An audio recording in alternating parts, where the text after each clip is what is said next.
Здравствуйте. В эфире еженедельное интервью главы Республики Ингушетия. Начнем с того, что в середине недели в Магасе состоялось выездное заседание Комитета Госдумы по энергетике в полном составе. Обсуждали законодательное обеспечение развития энергетики и платежной дисциплины за потребленные энергоресурсы в СКФО, а также ряд задач реструктуризации долгов. Какое решение удалось принять по итогам этой встречи? Ну, я хочу первое сказать, что это такое имиджевое для республики мероприятие. Это все-таки выездное мероприятие. Целый комитет выехал и на базе Ингушетии провел окружное, не ингушское, а окружное совещание, где присутствовали и министры, и руководители округа и энергоснабжающих организаций, в том числе с центральных офисов. Это первое. Второе, здесь же нам довели информацию, что продлили для Северо-Кавказского федерального округа до 2023 года щадящий режим по тарифам. То есть тарифы у нас ниже, чем в регионах Российской Федерации. Это тоже хорошая новость. Ну и дальше уже, конечно, вот те проблемы, которые есть. Несмотря на вот такое отношение там, и власти, и Государственной Думы, и ресурсоснабжающих организаций, это, конечно, платежная дисциплина населения. Я специально завтра провожу это совещание, и мы сегодня там, я поставил задачу проверить, но мы по тому состоянию, что мы находимся, когда регионы Северного Кавказа находятся там 60-70% по платежам, а мы 31% Ингушетии, это не есть хорошо. Поэтому мы сейчас, конечно, будем определенные меры. И это 31%, это в том числе с учетом ЕДК. То есть с учетом 50% финансирования, там, или сколько-то процентов финансирования федеральным бюджетом. Это нехорошо. У нас 90% есть население, где вообще население не хочет платить. Поэтому сейчас мы будем принимать какие-то жесткие меры в этом отношении. Да, можно говорить про качество, можно говорить про определенные там, механизмы, которые там допускают, и нарушения, которые допускают ресурсоснабжающие организации, но квитанции по текущим платежам у всех все должно быть.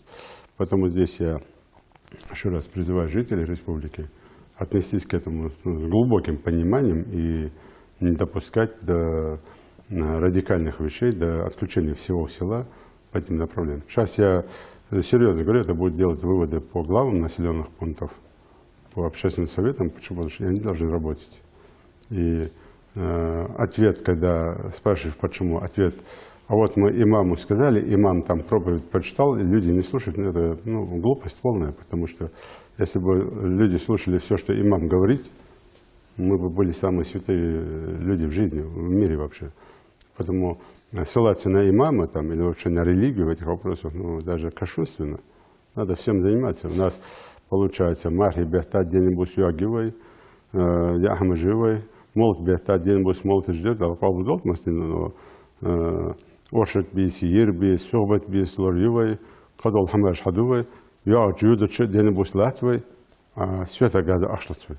Мала мял бахт вахчу, мала фадид вахчу. И сейчас мы это все будем контролировать. И люди должны платить. Вот это и есть самая сейчас главная проблема. И это еще связано с тем, что ресурсоснабжающие организации, которые хотят нам помочь в строительстве социальных объектов, они не могут нам этим помочь, потому что мы в долгах, и мы не хотим платить текущие платежи. Но при этом, опять же, вторая сторона медали, это когда сами представители этих организаций химичат, задвоенные адреса, рисуют долги и так далее. Но это индивидуальное разбирательство с каждым. Мы через суд, через какой-то механизм отыграем. Мы защитим гражданина. Но каждый должен текущие платежи платить. Вот это уже точно. Надо за этим жестко следить. И самим жителям надо быть более дисциплинированным в этом вопросе. 22 июня, в День памяти и скорби, вы приняли участие в памятном мероприятии в мемориале памяти и славы. Это двойная трагическая дата для ингушского народа, поскольку 22 июня началась Великая Отечественная война, в которой участвовало свыше 20 тысяч ингушей. И именно в этот день, в 2004 году, было совершено нападение бандгрупп на республику.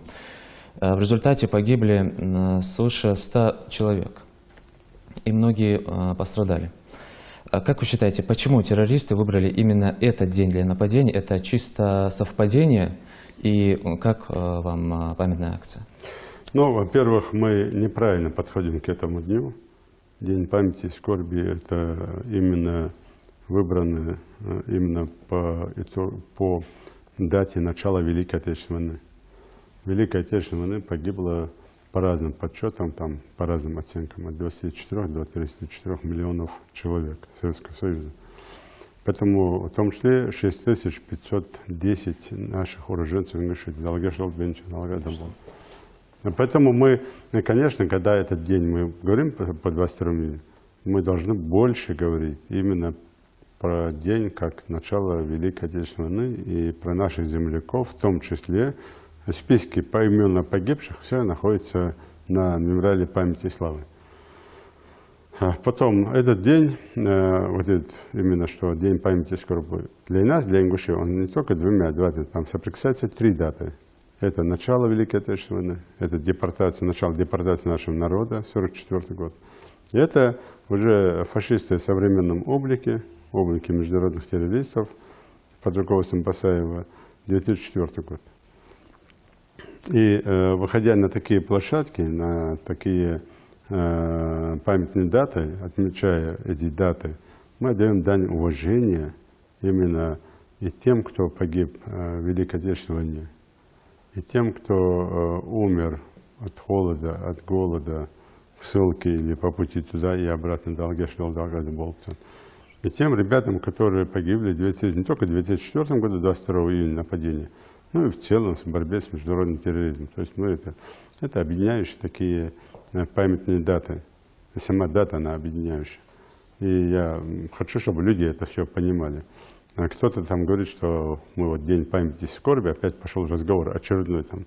Но это не что иное, как больное воображение некоторых товарищей в соцсетях, что якобы 23 числа мы не будем теперь отмечать, как там трагедию, а будем только День памяти и скорби. Слушайте, мы День памяти и скорби будем отмечать, потому что если мы вообще там достойны потомки своих предков, мы должны вспомнить про своих земляков, которые и добровольцами ушли на фронт, призваны были на службу в армии и погибли под Брестской крепостью и в других направлениях, участвовали во всех крупных сражениях и достигли там, в том числе определенных самых высоких званий, героев Советского Союза и так далее. Мы должны, если мы потомки своих великих предков, должны помнить трагедию 1944 года. И никто не запрещает нам это забывать. Мы, наоборот, должны помнить и помнить и помнить. И, конечно, это 2004 год. Поэтому 23 февраля тоже так же, как обычно мы делаем. Мы придем на мемориал памяти, вспомним и про героев Отечества, вспомним и про трагедию 1944 года. И совместим это все, как мы сейчас удобно, комфортно всем. Никто не качается ни вправо, ни влево. Всем удобно, потому что и там наши земляки, наши герои Отечества, защитники Отечества, наши предки, которые там умерли в степях там, и так далее. Поэтому само мероприятие хорошее. Да, если в организационном плане брать, можно было бы так некоторые там по-другому сделать, особенно если брать там по детям и по вдовам, родственникам погибших наших сотрудников. Можно было по-другому это сформулировать. Но это тоже такой процесс. Мы обязательно это исправим, а так в целом мне понравилось мероприятие. После памятной акции вы побывали с рабочим визитом в Ессентуках, где прошло совещание под председательством заместителя председателя правительства России Виталия Мутко. Это была его первая встреча с руководителем Минкавказа и с главами СКФО, главами регионов СКФО.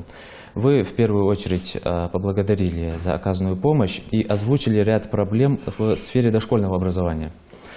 Также потребность Ингушетии в дополнительных местах именно в детских садах. Помимо этого, какие еще темы обсуждались? Ну, в целом, Виталий Леонтьевич, мы его давно знаем, еще будучи министром спорта, он довольно плотно помогал республике. Кстати, дворец спорта – это чисто его там настойчивость, его упорство в том, что именно объект, который стоял на контроле у президента страны, он уже завершен. Поэтому Виталий Леонтьевич пригласил всех глав для того, чтобы познакомиться, пообщаться, в том числе и с новым министром по делам Северного Кавказа. Мы обсудили вопросы, там присутствовали заместители федеральных министерств, Обсудили вопросы, связанные с указом президента, 204-м майским указом президента по развитию территории. И там 12 проектов.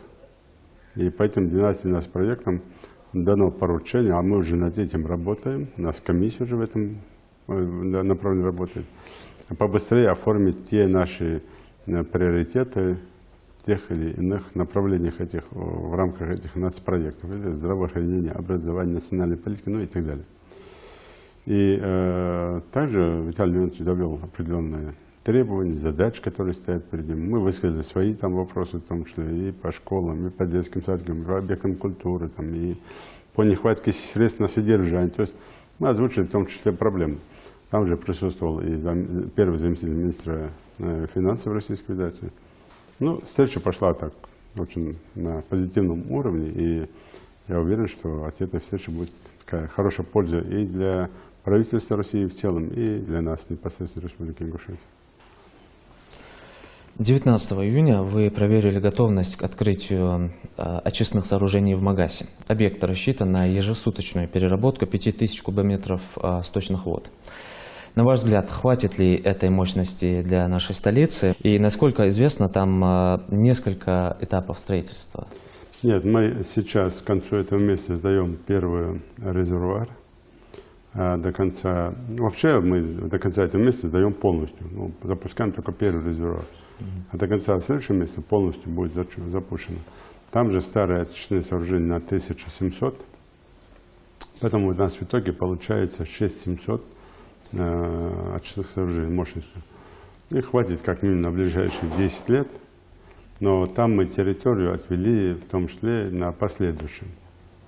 Еще на 2 таких же, 2 по 5000 таких же территорий. Поэтому на город там достаточно хватит. Запас. Работа качественная, и там используется не металл, а пластик. Самая современная технология.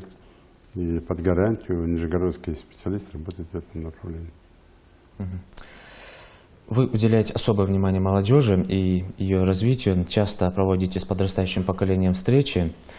Очередное общение с молодежью состоялось сегодня в молодежном культурно-досуговом центре. Как прошла эта встреча, о чем вы говорили и что волнует нашу молодежь? Встреча прошла на хорошем уровне и говорилось о разном.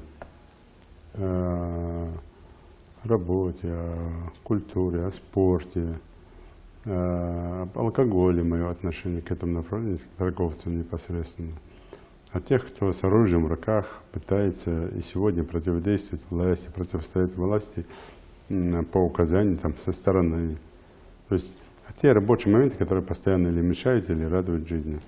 Благодарности главе там, и команде за то, что сделано. Нет, много таких вопросов. Я считаю, что встреча она такая позитивная, хорошая, и в последующем ее надо расширять. Ну, как бы мы ни обращались в соцсети, там, с анонсами «приходите», все равно приходят в своем большинстве те люди, которые организованы на то, чтобы прийти.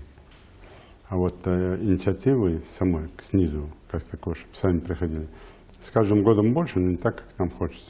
Но, тем не менее, я считаю, что такие встречи нужны, и мы будем продолжать такие акции. Что ж, Дмитрий Андреевич, на этом все. Благодарим вас за интервью.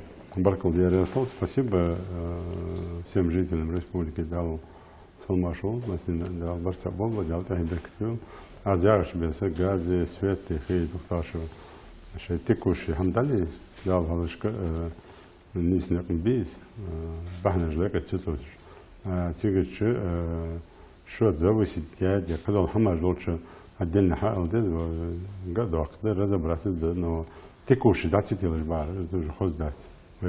Что качком штихи уже хоздаш Латвии. Поэтому цевул хадигар хутеса пан ломша радикально сам хазилитиш. Чек Текуши еще платишь дали. Баркал Ярослав Дал Барсаб. Уважаемые телезрители, вы смотрели еженедельное интервью главы Республики Ингушетия Юнусбека Бангеревича Евкурова. Всего доброго.